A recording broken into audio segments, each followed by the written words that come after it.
Hello and welcome to another knitting pod. I am Lena. Thank you for being here with me today. It is Friday, January 31st. What a perfect day for the last day of the month. I love Friday and I love January 31st. January is hands down my least favorite month of the year. If you feel the same way, bring February on. I am so ready. I have a lot to share with you, and let's jump right in. How about that? Real quick before I forget, I am wearing Stephen West's Meshy Twist shawl. Let me show you. I've shown this shawl before, but I wanted to show you the full thing because it's a very simple shawl. Yeah, I did a fade, but I love this border. And I want to show you, it's one of Stephen West's, the busyness of the yarn is making it hard to kind of appreciate the beauty, but it's this, he uses his smocked technique, and then it has a picot border on top of that. And I absolutely love this border. I love this shawl, period, but this border is spectacular. I don't wear this shawl very much because I don't love the yarn at all. I've talked about this on this podcast before, but speckled yarn is an art, and this speckled yarn looked so much better in the skein than it did knit up, especially that purple one. It's just too chaotic. It's too much, in my opinion.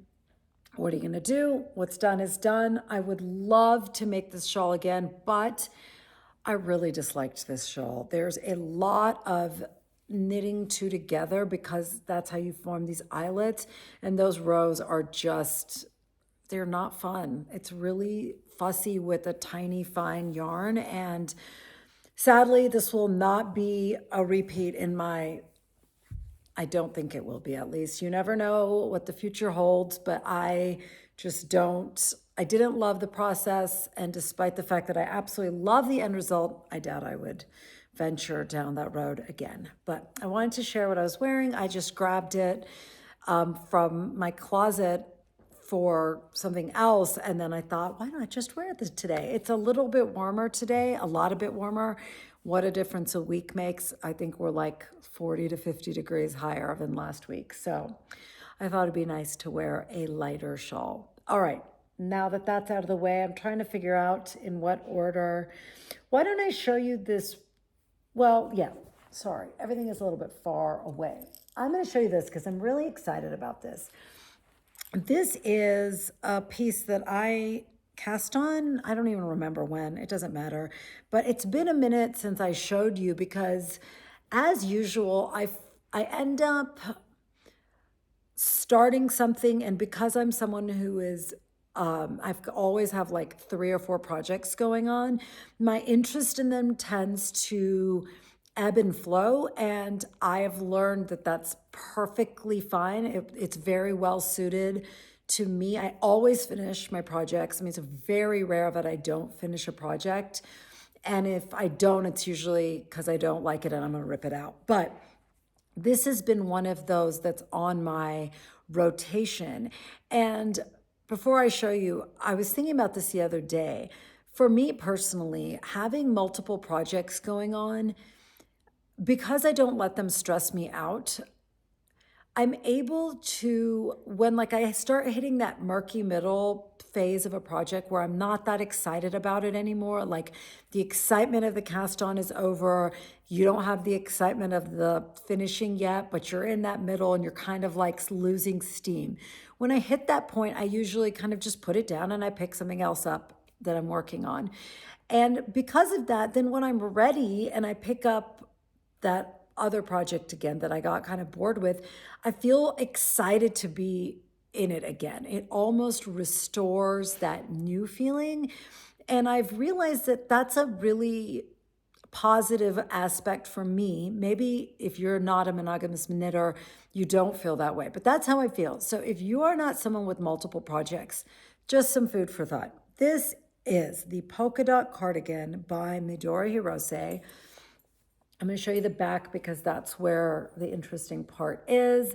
It has these giant, like quarter-sized I guess eyelets, and I think it really needs to be blocked because because it's two strands of worsted weight yarn held together to make a bulky weight, you can really see the like increases and not increases, the knit two together and the SSKs.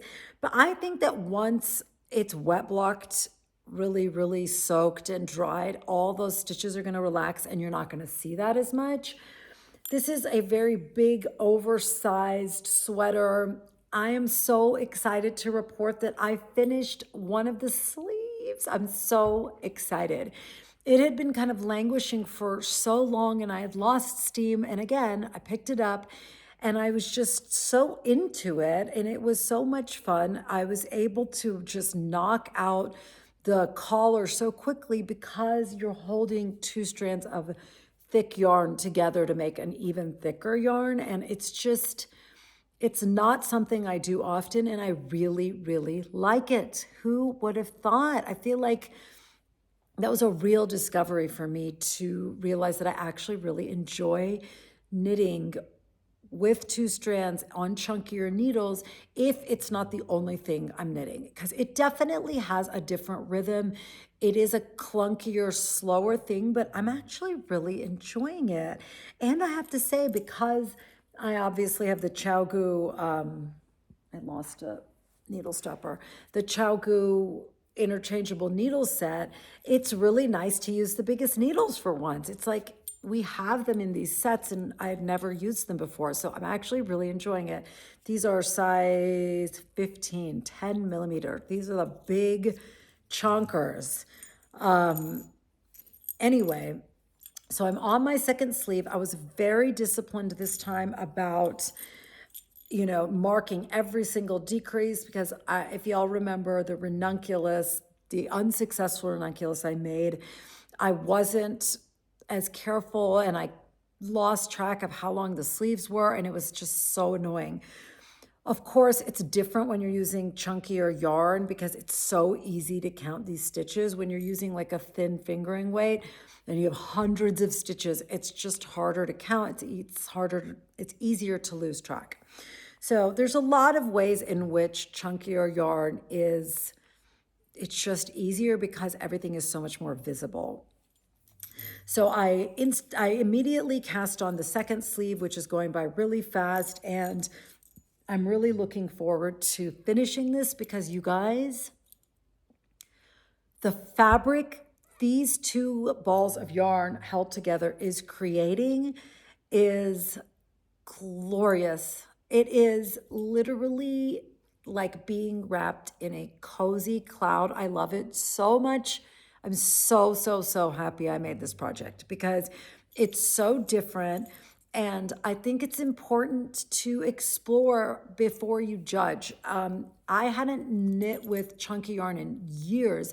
And I think as you become a better knitter in terms of your body knows exactly what it's doing and you have your own, like your muscle memory, things that felt hard at the beginning start to feel easier. So that's how I feel about this. Like my experience with bulky yarn was so old. Again, these are two strands of worsted together, and the yarn, I should say, is Sandnes Garn. The base is Kos, Kos, and it's like a blown, like the blown yarn that has like a core and then a very fluffy. So it's alpaca and wool, I think. But look at it, you can see it has that like frothiness. And the color, I don't know, I hope it looks like it's reading correctly on the screen. It's like a pale celery, but it's called, every time we talk about this, I forget. I don't remember. Oh, it's gonna bother me. What is it called? There's too many things crammed in my brain and my brain is kicking things to the curb right and the left that it doesn't think are worth the space anymore. So that file has been deleted. I don't know what it's called, but it's a limited edition color. So I made sure and I got enough. So I think I'll have extra. I don't know what I'm gonna do with it, but I love this yarn. It's so fabulous. I'm really curious what this yarn would be like to knit held single because I don't know, my only experience has been held double and I really, really enjoy it. The cardigan has this very oversized bulkiness that I love. I've made it on the shorter side to balance that out because I'm really short. I'm only 5'3" to 4", depending on the day, my posture, and my willingness to fight for that extra inch.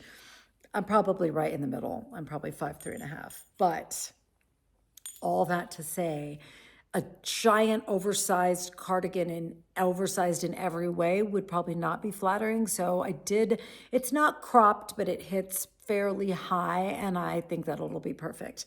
I'm really famous last words, but I'm hoping to finish it by next week. So I'll have a finished object. So I'm really excited. I think I'll be able to because I'm so excited to wear this.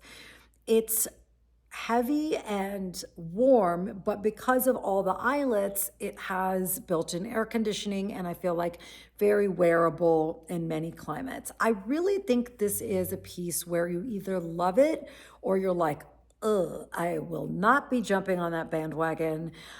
I hadn't thought about it twice, but I got into this like bulky frame of mind and fell in love with it and became obsessed with it and then really had to make it. You can go back a couple episodes if you're interested in my process about talking about how I picked my color and how it was incredibly difficult to pick a color. And I feel like I did well. I have no color regrets.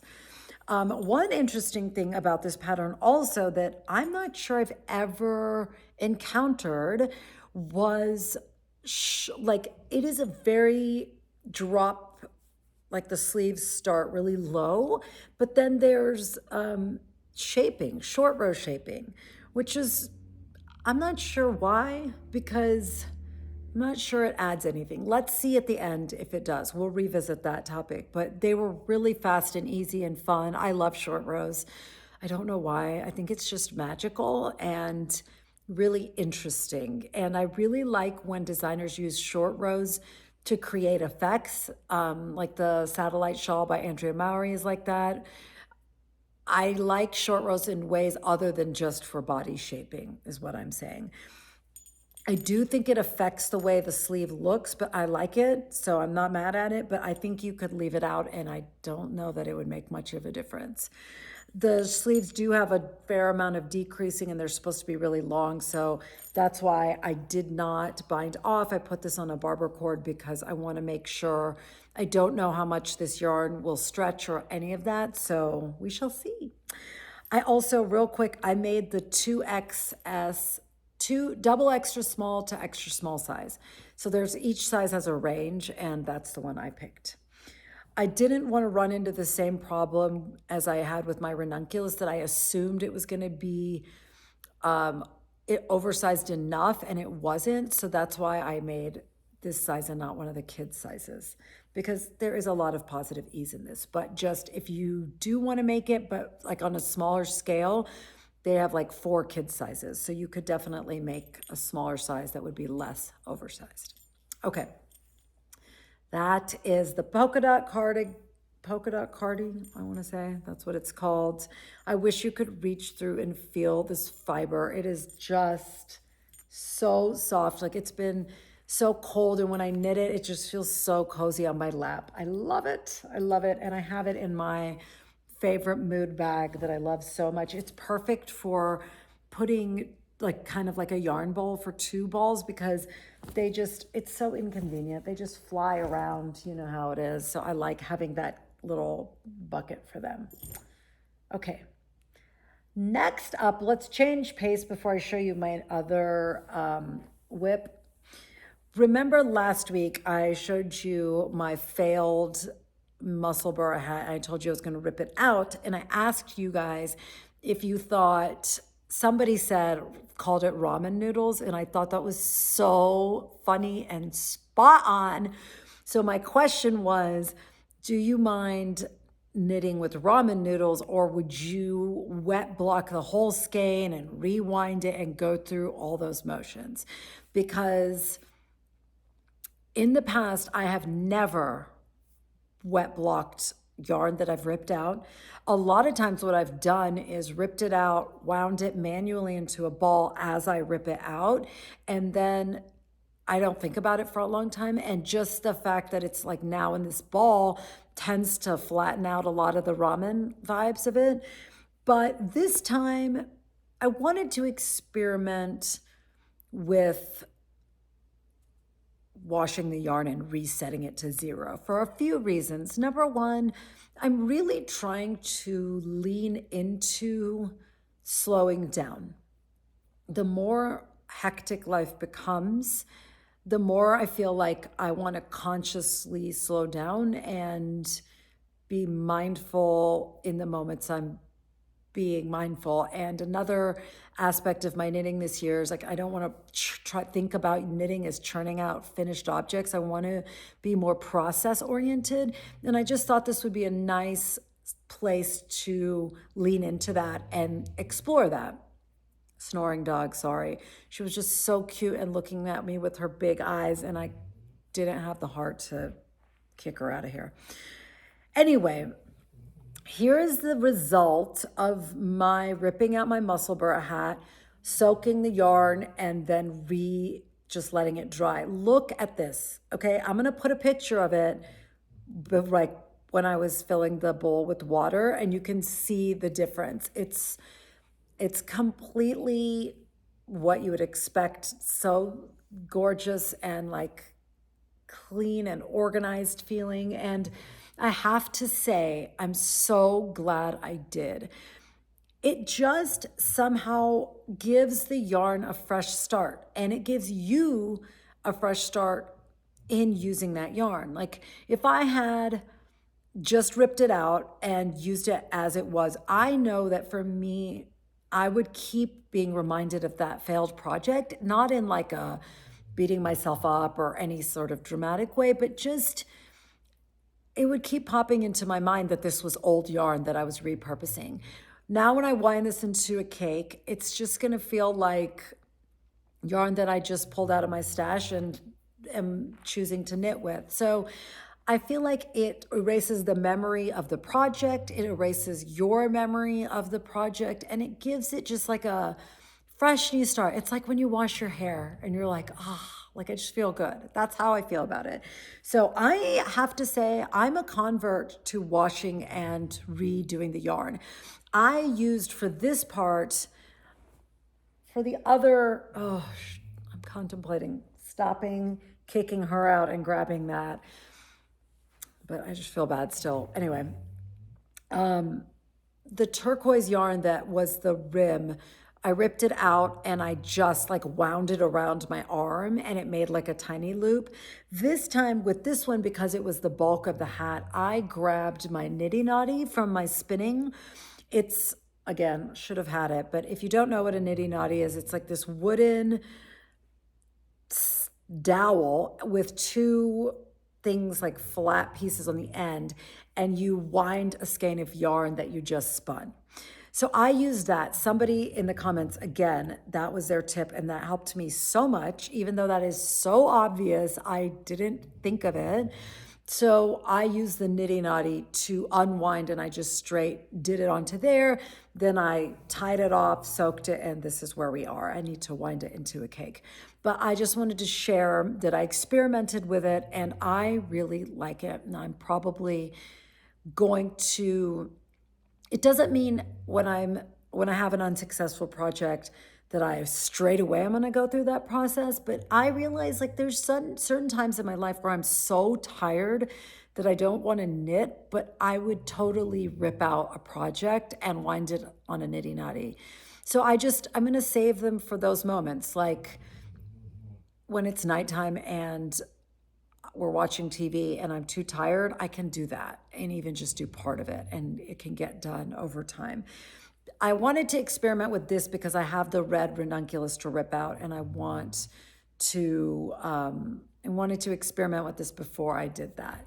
That yarn was so pricey that I really want to reset it to zero before I jump into the next thing. So anyway, quick update on that. Thank you for all your notes about it. Some of you thought Yes, do it. Some of you thought it's a waste of time, knit with your ramen, and there's no right answer. It's just, what do you do? And I would encourage you, if you are a ramen person, experiment with soaking it and just give it a whirl once and see if it's worth it. Okay. My next FO, I don't even remember if I'd cast this on last week, and I'm sort of embarrassed with how much progress I've made because it was supposed to be, we are traveling for like one day tomorrow, and it was supposed to be my thing, like travel project, but I've been obsessed with it. And I'm so happy to report that I'm obsessed with it because last week, if you watched last week's episode, I talked about how I have always been the kind of person that saves precious things. And one of the things I want to do this year is use the precious thing. Use it now, as we have all learned in 1,000 ways this month alone. Life is precious, life is unpredictable, and life is short. So use the things that you're excited about and give yourself that joy right now.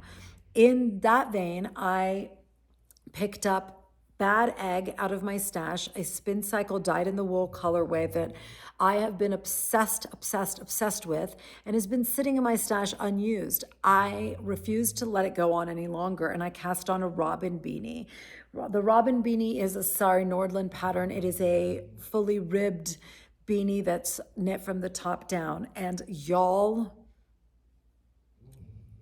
oh my gosh, I am so obsessed with this colorway. I have so many things to say that I need to like take a deep breath, collect myself, and we shall continue. I just want to like scream all the words because this hat is so fantastic. I was very worried because I dropped down in needle size because this is a sport weight yarn, whereas the pattern calls for fingering plus mohair or DK. So I actually think it worked out perfectly because my original, which is fingering weight and DK, I'm going to fold the rim over so you can see it, is one of my favorite hats, but still could have used been a hair smaller, but this is a one size only hat. So it was actually perfect. Like, look at the size difference here. There's a definite difference in width. I mean, obviously this has not been blocked yet, but ribbing is so stretchy. I'm hoping this one actually fits my head a little more snugly because that's what I prefer. So as you can see, I have been working my way through this hat faster than I'd like, but I think it'll still get me through the weekend. I forced myself to, I always knit when my son drives because he's learning to drive, and when I sit in the passenger seat, I've been working on this, and that's why it's gotten so long. I work on, it's like exactly what I wanted, like my small bag that I toss into my purse, and whenever I have a spare second, I pick it up, which is a lot of spare seconds when you add them together. But it has been an absolute joy, and I do not regret casting it on with this precious yarn for 1 second. In fact, I couldn't have anticipated, because when you have a skein that's like wound up, all you can see of the middle is the middle, right? Like, you can't actually see what it looks like.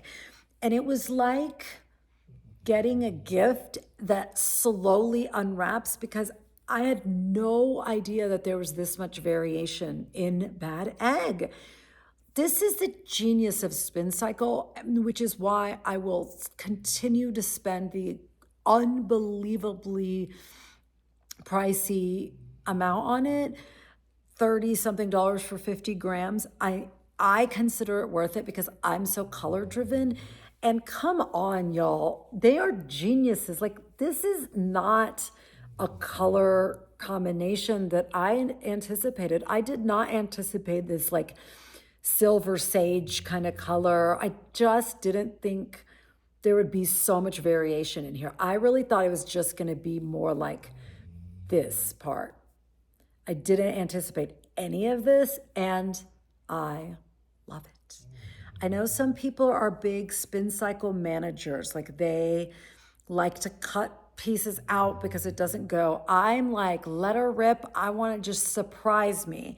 Life is so filled with unpleasant surprises. Surprise me with new colors that I don't expect. I am so here for it.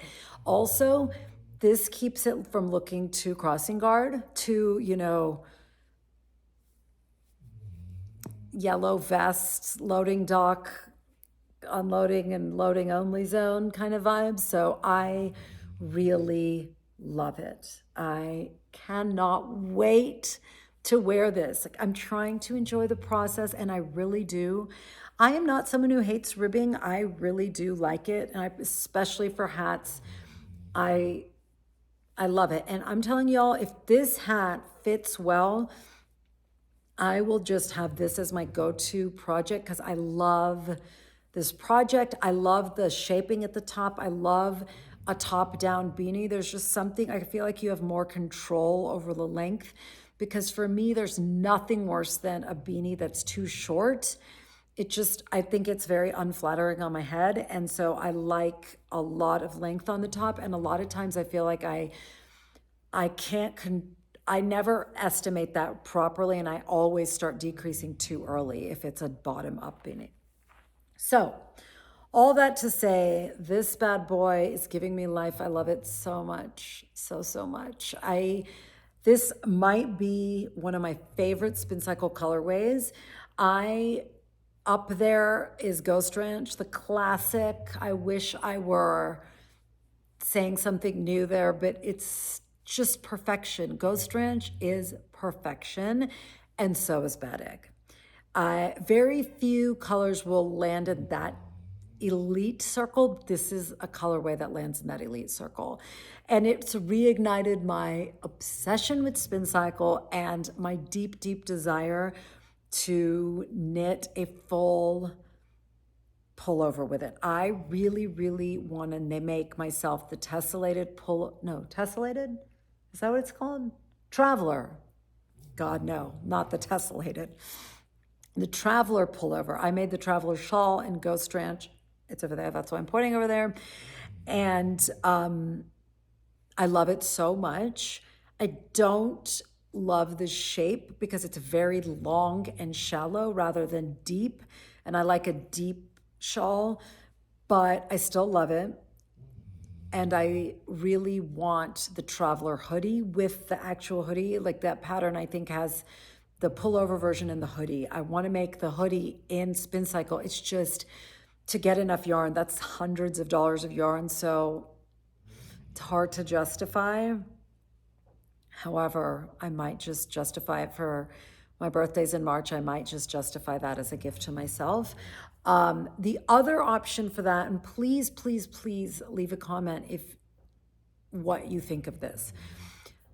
The Zauberball, those, I don't know how you say it, Schopel, do you know what I'm talking about? The Zauberball crazy, it's like a round ball, and it's very spin cycle-y. They don't have as many, obviously, color ways as spin cycle, but they have a lot that are really cool. And there's a couple in there that I really like in the deeper colors. They don't have anything this funky and cool. This is like a spin cycle through and through. But let me know if you have knit with the Zauberball and if it is as unexpected unfolding as the spin cycle. Because if it is, it's priced so much better. Like, I believe, I wish I had this number on me, but you can look it up. I think it was like 100 grams for $30, which spin cycle is 34 for 50 grams. I think that's the comparison. And that's like insane. That's a double the amount for less money. So if you guys say the Zauberball is with it, then I'm going to do that, because there are some really pretty colorways, and I am a deal seeker. I am not someone who loves, like, whenever I spend money, like, it bothers me. So it's hard for me to spend that on spin cycle. But the joy I get from it, worth the money for me because knitting is like my number one thing I do to take care of myself mentally, and spin cycle just ups the game for me. So I keep holding it up. It just makes me so happy. I have to say I feel like the reverse, the wrong side, the ribbing looks prettier, but there's just these four like stripes of thicker knit stitches, and I really like the look of that.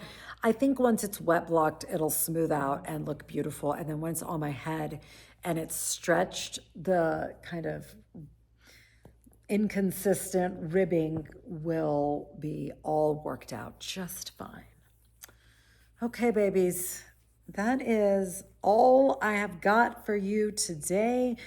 And I have to tell you, I am very proud of the fact that my schedule has gotten a lot busier and I am knitting so much less. But every week when I come to you guys, first of all, that's a miracle in and of itself and should make you feel very loved, because I really enjoy this relationship, this parasocial relationship. And every week I come and I'm like, I have barely knit this week, but I always have stuff to show you. So I guess I did knit this week. It's amazing. This is a testament to the 5 minutes here, the 5 minutes there. They really add up. And if you put your phone down, that came out more accusatory than I meant it to. If you put your phone down, you can pick up your knitting needles, and those 5 minutes here and there add up. And you guys know, if you've watched, I deleted Instagram and I don't regret it for a second. The quality of my life has gone up, and I cannot tell you how many times I just mindlessly still pick up my phone and like press the ADT security app on my phone for my alarm, my house alarm, because the old, like where the Instagram icon used to be, now that's there since it's gone. Like it's literally reflective. It's reflexive. It's not even, this is how your brain is programmed, right? Like we get habits and we just do them. And I would find myself just clicking it, even though I didn't intend to. It's a mindless habit. And the fact that that keeps happening just tells me how it had become so ingrained, even though I thought I was barely on it and I didn't even enjoy it. So there you go. If any desire, highly recommend it. If you don't like it, you can always get it back. If you really miss it and you feel like you're just missing out, which you're not. Okay, y'all, what else? I have to give another book shout out, even though I gave it last week, to that book I told you, 4,000 Weeks. That book has been a true gift at a time when it's just, I was ready to receive it. I remember a couple years ago picking it up and being like, and I did not read it. And now it's just, I'm ready to receive it. And it's filled with so much wisdom, and I think so freeing. Like one of the things that I found really freeing about it is that he talks about how the very obvious statement of we can't commit to everything. We have to sacrifice things to have other things in our lives. That seems fairly obvious, right? But if you really think about that, like for me, I'm just going to tell you my experience with that. Throughout the last 10 years, I feel like I could recognize that the quality of something I cared about was only possible because I sacrificed other things. So the quality, for instance, of the relationship between my nuclear family, my 2 kids, my husband, and my 2 dogs, is extraordinarily strong. It's something I'm very proud of. That has a cost. Everything has a cost. And when someone from the outside sees that, all they see is the result. They don't see the cost of that. And a lot of times I would feel bad about myself that other things that I've sacrificed in order to have that I almost felt like it was a personal failing, that I was just not trying hard enough or working hard enough or eking out extra seconds from my week in order to have other things. And this book put into perspective that that's just not how it works. Like, it's not that you're not managing your time enough. It's just that the nature of life is everything you value has a cost. So you better be doing the things you actually value, because otherwise you're just totally frittering your life away. I don't know if any of that made sense. I hope that made sense, but it gave me permission to not feel bad about the areas of life that aren't robust for me. For instance, I've always, probably because I grew up in a family that entertained a lot, in a very entertaining culture of like hosting dinners and parties. This was a huge part of my upbringing. I don't love that. I love my friends, and we have people over semi often. It's gotten less because I've just gotten incredibly busy and it's just not possible all the time. But I like gave myself permission to not be this like hostess of lovely dinner parties and connective events like that, because it's just, you can't have everything, and it's okay. It's not a personal failing. It's just like that comes at a really high cost. And there's something about that book that just really landed for me in terms of freeing me from feeling like the things that I haven't developed in my life, that's okay. Like, there's a reason. Like, you just can't have everything.